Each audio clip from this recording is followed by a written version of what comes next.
Conhecendo a história do ofurô. Antigas escrituras japonesas relatam que monges zen, ao construir seus monastérios... Só uma coisa, nessa questão anterior das caixas, o texto que você tinha que ler também não era o relevante. Era relevante só o que vinha depois do texto, depois da fonte ali. Aqui também. Mas contextualiza, né? Dá um clima. Mas como você está muito treinado, chega com pouco tempo, você pode pular o texto e ir direto para a parte pós essa fontezinha aqui. Conhecendo a história do ofurô, a antiga escritura japonesa relata que monges zen, ao construir seus monastérios em meados do século XII, montavam em primeiro lugar uma sala de meditação com um ofurô. É onde o japonês toma banho, né? A banheira ali.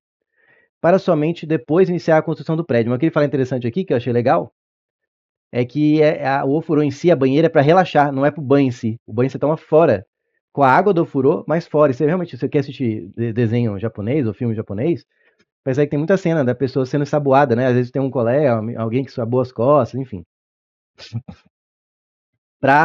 Ela primeiro se limpa antes de entrar na banheira. A banheira é só para relaxar, né? Os samurais séculos 9 ao 19, guerreiros bravos e com risco de honra acabaram por adotar a filosofia zen, a fim de manterem um autocontrole da mente, mesmo em ocasiões de combates mortais. Esta prática zen incluiu o banho de ofurô, para um total purificação mental e corporal. O costume tradicional banho de ofurô no Japão de hoje ainda permanece, pois a nação preserva um grande respeito por suas tradições seculares. O banho, tradicionalmente, é feito coletivamente e tem entre os seus maiores benefícios a limpeza mental. Inclusive, tem várias pessoas que entram no ofurô, né? Tem ofurôs bem grandes, não é só aquela banheira. Então, por isso você tem que se limpar antes de entrar. Inclusive, mais do que higiene física. Para que a água seja compartilhada por toda a família, sem ter a necessidade de trocá-la, a higiene física tem que ser realizada fora do ofurô. Então, o banho assim, de limpeza é fora. Este banho inicia-se com o usuário molhando o corpo com água retirada do próprio ofurô com um balde de madeira, derramando sobre a cabeça.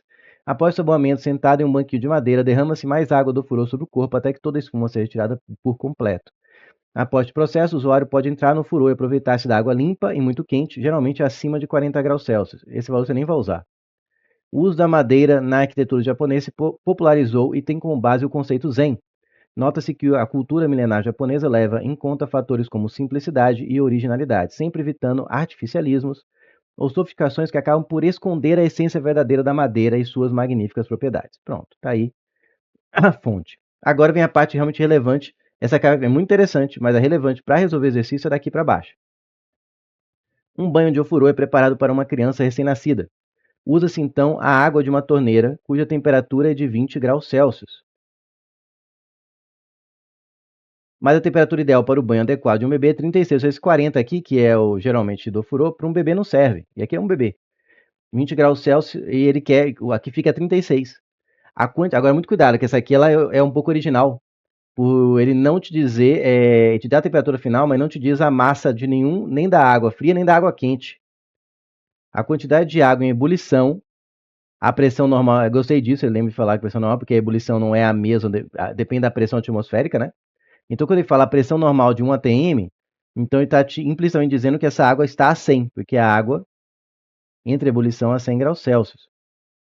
Quando está a 1 atm, você sabe quando você sobe em montanhas muito altas, começa a cair, né? Ela ferve a temperaturas menores e por isso até que demora mais para cozinhar o alimento.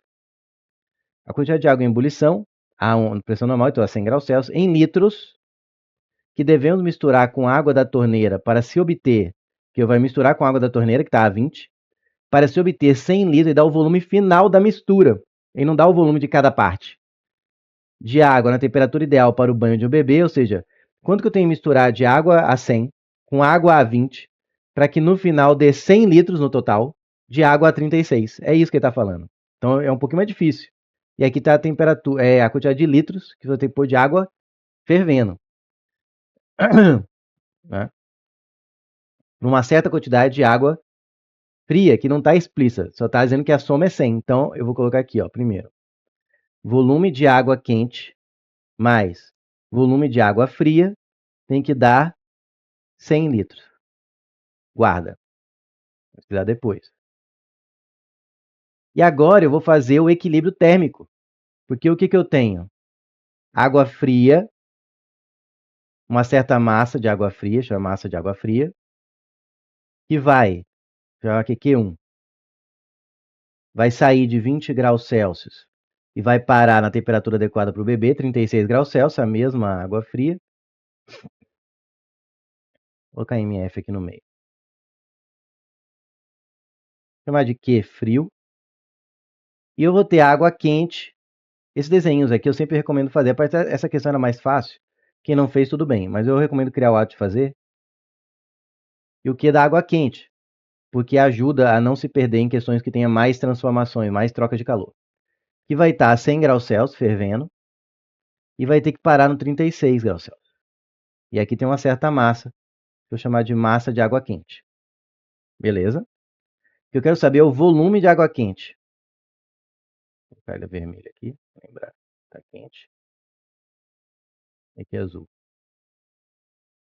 E aí, como é equilíbrio térmico, o que eu tenho que saber? Que Q1 mais Q2 é igual a zero.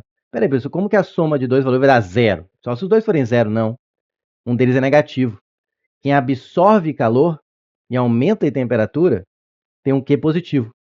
Quem cede seu calor e perde temperatura, que é o caso da água quente, tem um Q negativo. Quando você soma algo positivo com algo negativo, pode dar zero. Tá? Lembrando que isso aqui é sempre com mudança de temperatura, não tem mudança de estado físico. Então eu só vou usar aqui, ó, colocar a quantidade de calor sensível.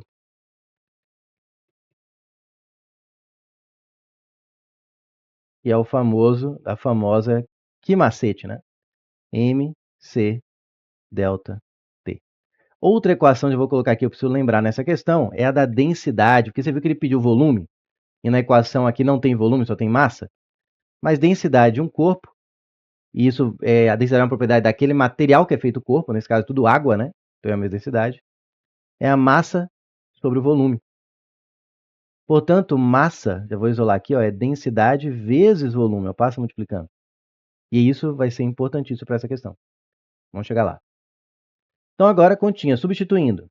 Ó, esse Q1 é o Q frio, né? E o Q2, eu vou colocar aqui o Q quente.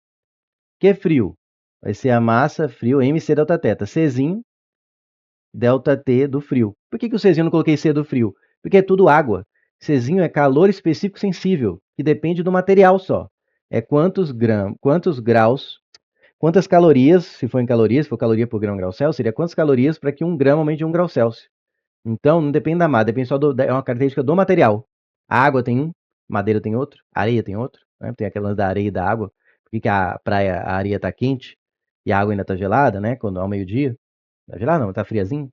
Porque a areia tem um Czinho pequeno, ela aquece super rápido. A água aquece devagar, tem um C maiorzão. Czinho. Por aí vai. Então o Czinho, como vai ser o mesmo aqui nos dois termos, no Q quente, eu já vou deixar Czinho, não vou colocar C frio e C quente. Aí a massa do quente é própria dele, Czinho é o próprio Czinho, e aqui vai ter o ΔT do quente, que também aí vai ser diferente para o quente e para o frio, cada um tem sua temperatura. Tem que dar zero. Eu já vou dividir tudo por Czinho. Se eu dividir toda a equação por Czinho, esse termo corta o Czinho, esse termo corta o Czinho, e zero por Czinho fica zero. Aí agora a massa, agora que vem a hora, eu vou trocar massa por densidade vezes volume. Só que a densidade dos dois é a mesma, porque é água. Então aqui vai ficar D vezes volume frio. Não coloquei D frio, porque vai ser o mesmo para os dois. A variação de temperatura do frio, só olhar meu desenho, ó, final menos inicial, 36 menos 20. Olha como ajuda o desenho. Não ajudava tanto, porque só isso tinha que lembrar. Em outros mais transformações ajuda muito. Recomendo. Massa do quente vai ser densidade vezes o volume do quente. De novo, D é o mesmo, que é água. Variação de temperatura do quente é a final, que é 36, menos a inicial, que é 100. Tá vendo aqui que vai ficar negativo, ó? É negativo. Igual a zero. Aí eu vou dividir tudo por D, porque o D é igual para os dois.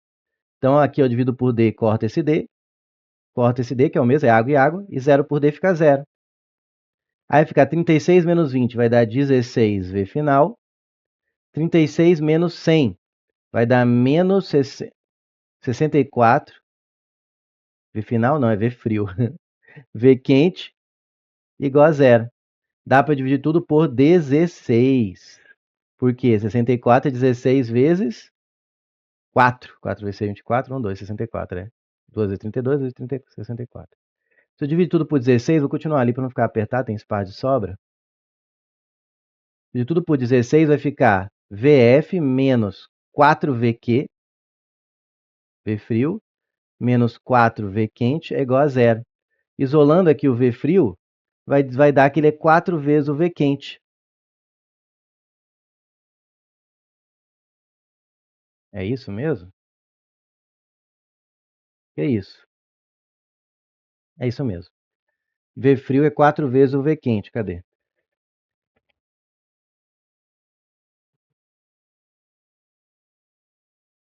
Isso. V frio é 4 vezes o V quente. Ou seja, eu não sei quanto de cada um, mas eu sei que para dar essa relação, eu preciso que a quantidade que eu ponho de frio tem que ser 4 vezes maior que a de quente. E agora? Agora vem essa parte aqui, ó. Eu sei que a soma tem que dar 100.